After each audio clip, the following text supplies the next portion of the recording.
Michaelnagar Shikha Niketan Higher Secondary Government Sponsored Co-ed English Medium School has taken an excellent initiative of teaching and make our students learn day-to-day lessons through audio and video in our YouTube channel.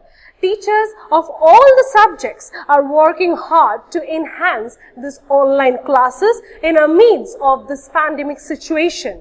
It is a request to all the teachers, students and guardians to click the bell icon and subscribe our channel.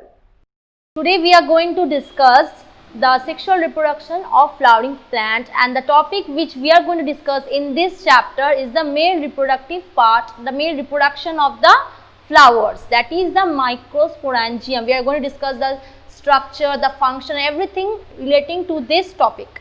So as earlier stated, as earlier you know, that the male reproductive part, that is the androecium of the flower, contain two parts. That one is first the anther and the second one is the filament. So this anther is a bilobed anther, meaning there are two lobes and each lobes are containing two microsporangia. So total there are 4 microsporangia. So if we magnify it, if we cut it from the middle and magnify it, the structure looks like this. Here this is the epidermis, this layer which is the epidermis, and these are the microsporangia containing the sporogenous tissue, and in between this is the connective. This part is the connective. It is sterile tissue. It's connect both the lobes of the anther. So what happens? So this epidermis layer are having a cell known as archisporial cell. This archisporial cell will further divide. It will further divide and will create 3 more layers. The total there will be 4 layers. So total in the anther there are total 4 layers. Epidermis, which is already present inside this structure, and these 3 layers are produced from the archisporial cell.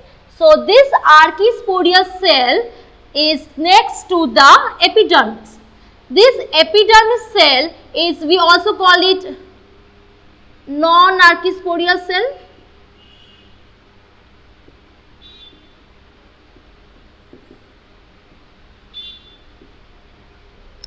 This archisporial cell will further divide. It will further divide in 2 parts. If it divides parallel to the long axis, if the cell is this, if it divides like this, like parallel, if it divides, then we will call it periclinal division. P for parallel, and if it divides against the long axis at the 90-degree angle to the long axis, then we will call it anticlinal division. So the archisporial cell divides further into periclinal division and anticlinal division and forms many layers. Those layers are these 3. Now if we draw again,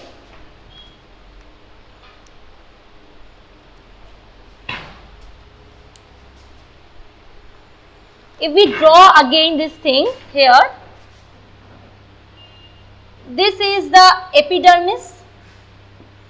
This is the epidermis layer of the anther. Now this archisporial cell has divided and formed various layers. How? What are those layers?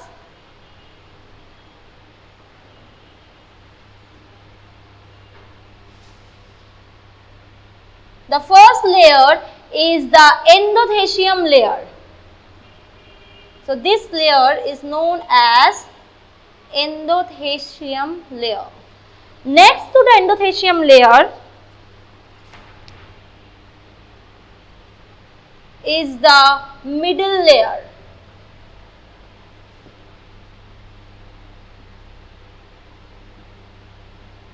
and next to the middle layer is the tapetum.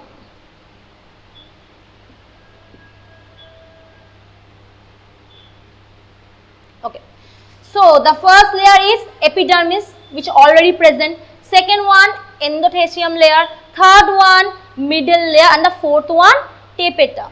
All the above three layers protects the anther, and while this tapetum layer provides food, it provides food for the sporogenous tissue. So the sporogenous tissue is here. This is the sporogenous tissue. So if we like magnify this, if we like magnify the stamen, suppose this is the stamen. If we like magnify, so this layer is the epidermis layer and this is the sporogenous tissue, or we will call it sporangia. Sporangium, and inside the sporangia this sporogenous tissue is present, and these layer are these layers. Okay. So now these endothecium cells are having a U-shaped thickening. They are having a U-shaped thickening from the side and from inside. From the side and the inside of the endothecium cells on the endothelial layer, they are having a U-shaped thickening which are made up of callus. Now callus is highly hygroscopic. What will it do? It will absorb water. It will absorb the water from the top, and it will absorb the water from the top and it will burst. It absorbs the water and burst, and again it loses the water from the bottom and again it will burst. So what happens after the bursting?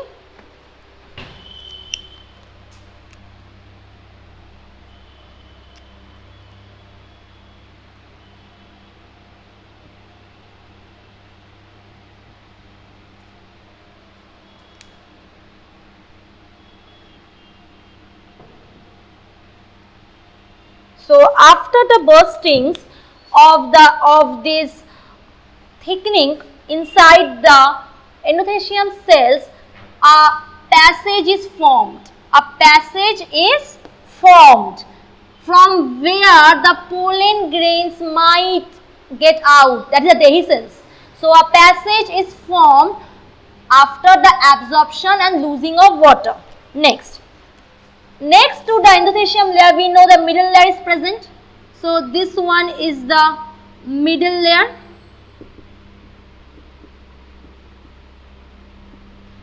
Which contains parenchymatous tissue.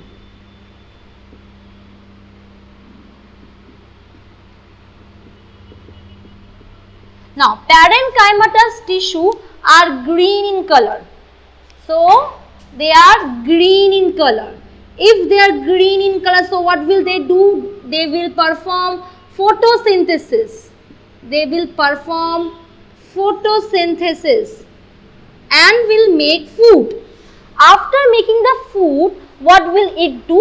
It will make the food, and then it will pass the food to the tapetum layer. It will pass the food to the tapetum layer and it will die. So it makes food and pass it to the tapetum layer and dies. So it will die. So this layer will also be perished. Since it has no use, it will die. So a long canal has been formed from the above layer to the lower layer to the next layer, and the next layer is the tapetum layer. The next layer is the tapetum layer. This tapetum layer will do what? It will take the food from the middle layer and it will pass the food to the sporogenous tissue. It will pass the food to the sporogenous tissue and it will perish. So this layer is also being perished after doing its work. So this layer is also being perished after doing its work, and here lies the sporogenous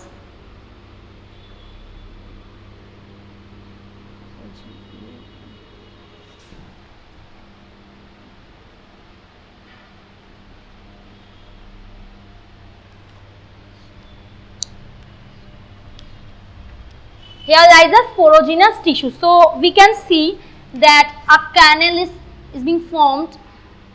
A canal is being formed, and from this canal the pollen grains will get out. From this canal the pollen grains will get out, and the opening of this canal is known as stomium. And this is the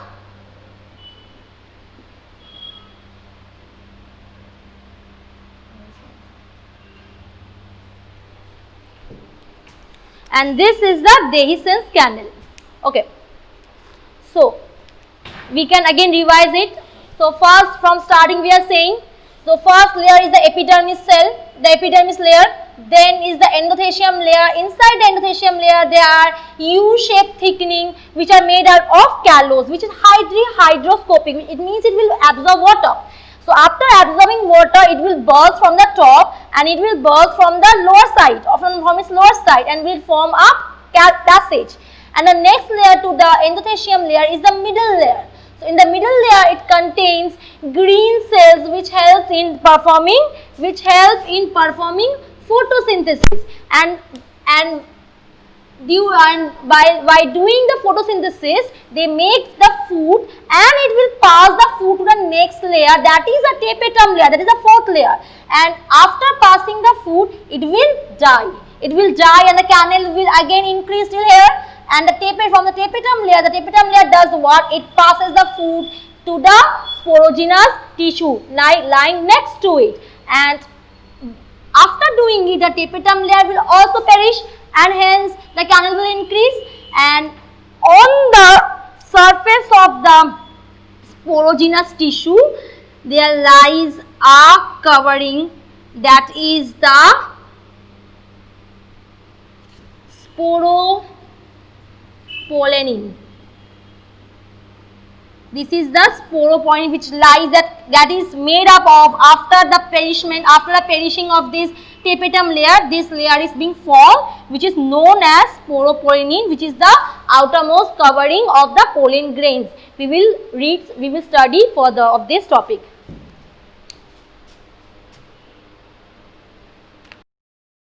We remember in this microsporangium are here.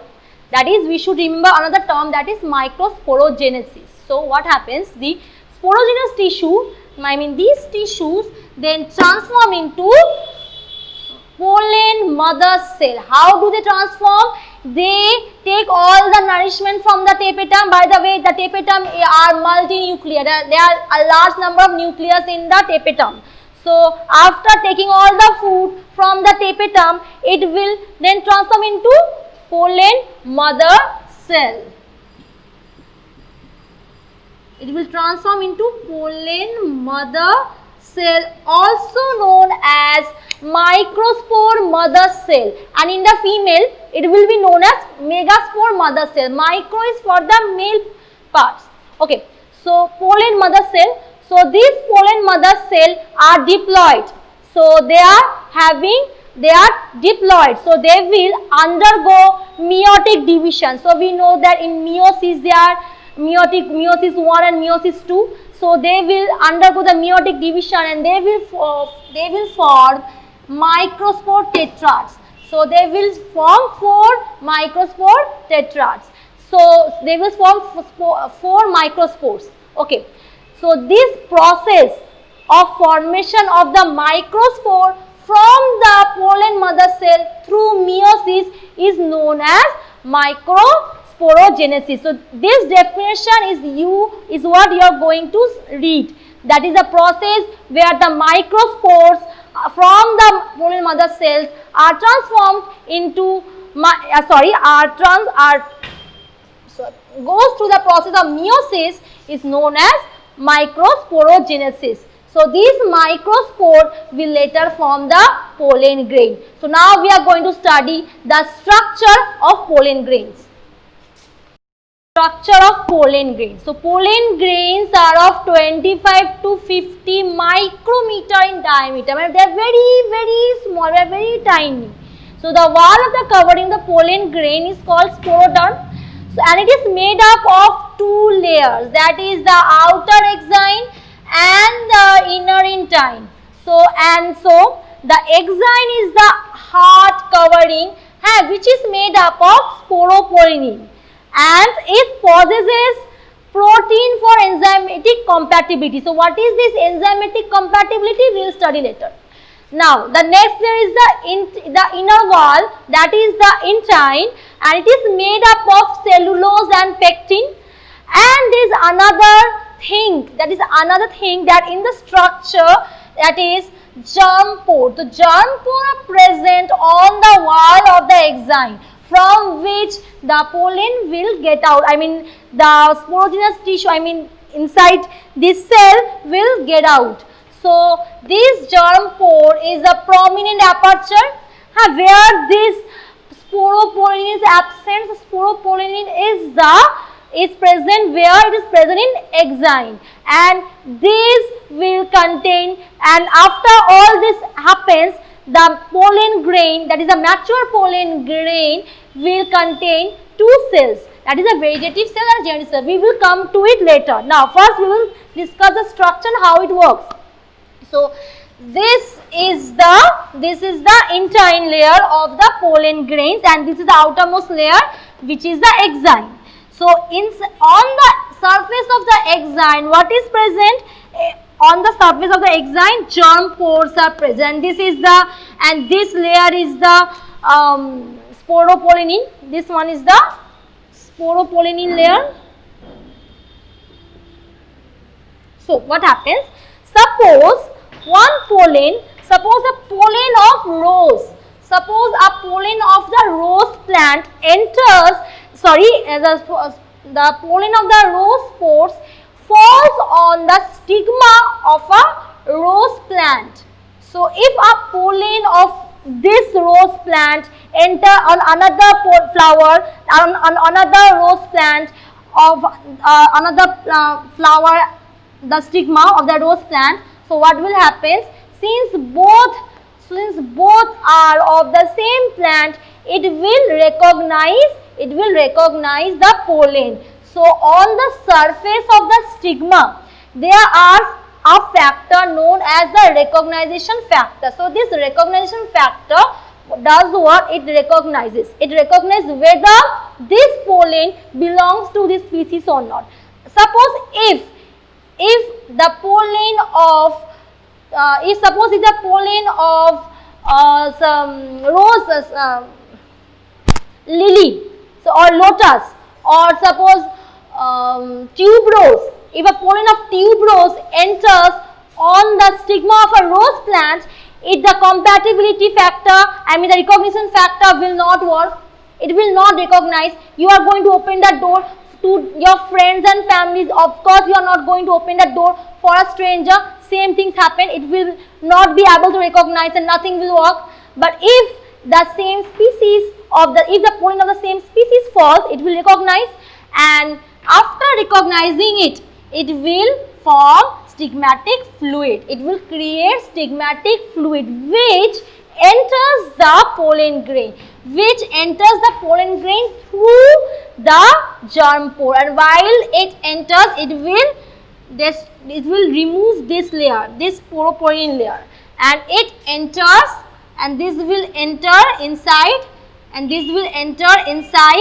the pollen through the germ pore. After it enters, it will do what? It will start increasing. The content of the intine. The intine will swell up. The intine will what?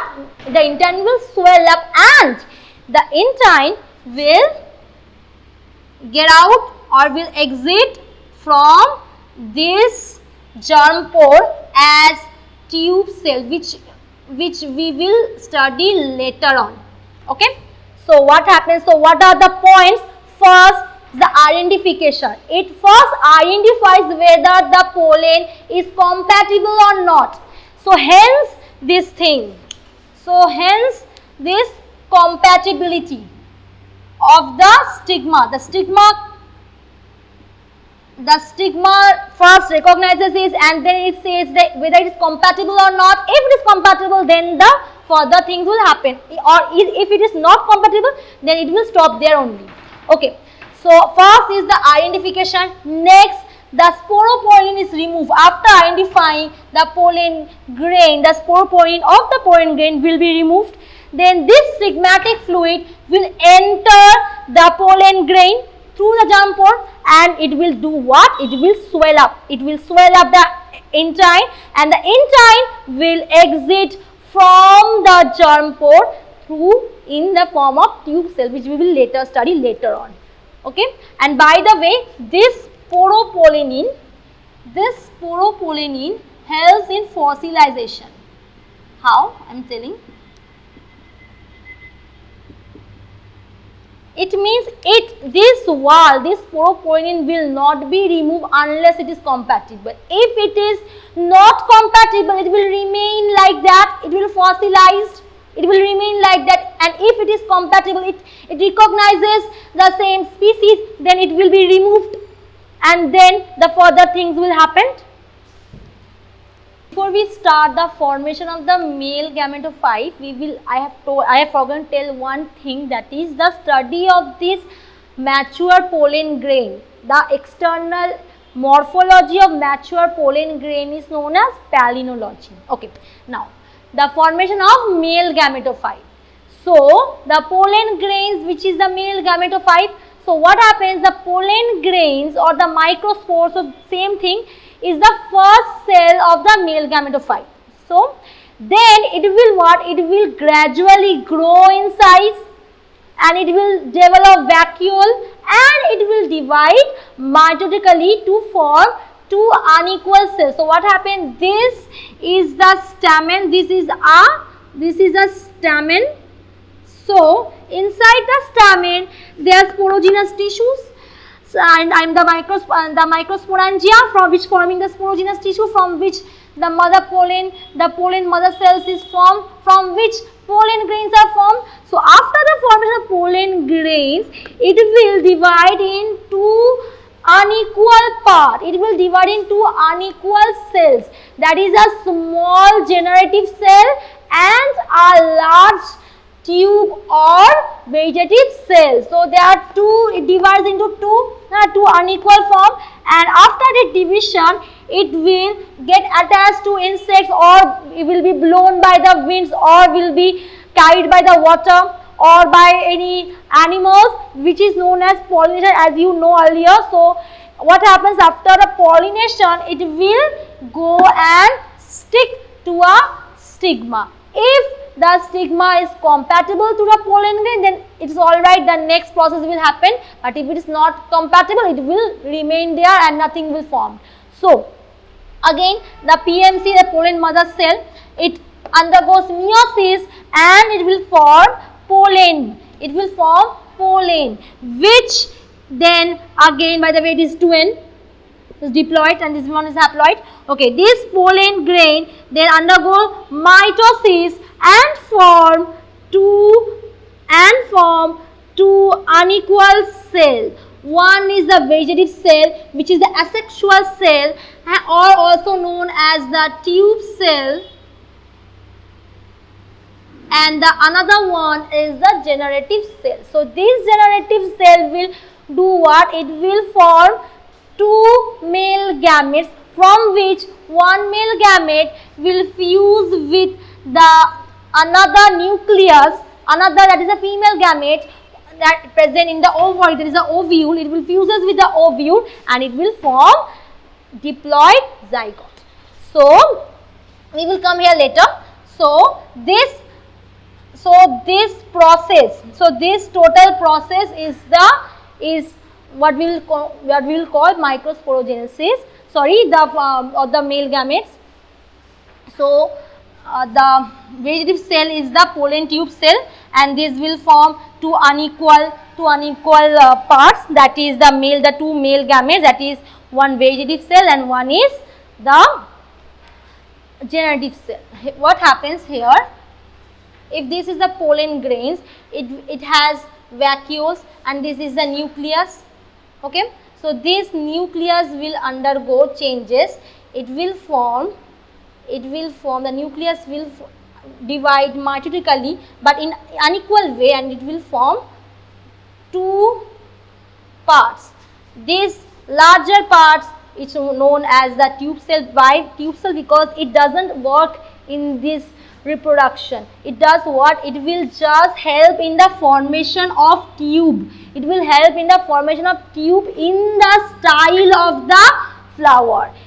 From which the pollen and from which the male gametes will enter. And the male gametes is here. This is the generative cell, and it will again undergo two division and form two male gametes. So this is the overall view of the male reproductive part of the flower. So you are going to go through this, and thank you. Thanks for watching. Leave a like and comment. Subscribe. And do share the video among your friends.